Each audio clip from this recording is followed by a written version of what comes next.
ఉప ఎన్నికలకు సంబంధించిన అంశం ఫస్ట్ మాట్లాడితే కడప అనేది కూడా చాలా ప్రియారిటీగా వైసీపీకి కంచుకోటగా మనం చెప్తూ ఉన్నాం. గతంలో పులివెందులకు సంబంధించిన ఆ జడ్పీ ఎన్నికలకు సంబంధించి మనం చూసుకుంటే అక్కడ ఓటమి పాలయ్యారు.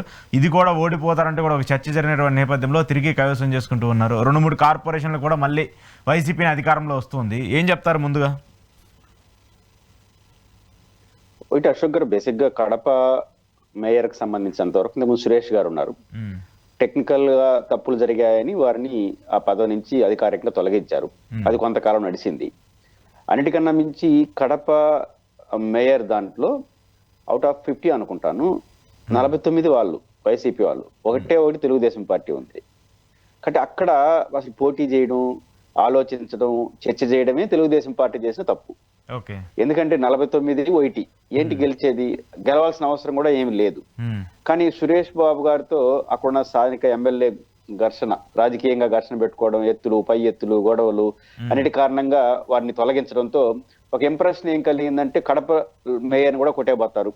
మీరు ప్రస్తావించినట్టు పులివెందుల జెడ్పీటీసీగా కొట్టగా లేనిది కడప మేయర్ కొట్టేది ఎంతసేపు, ఇట్లా మాట్లాడుకుంటూ రావడం వల్ల హైప్ క్రియేట్ అయింది.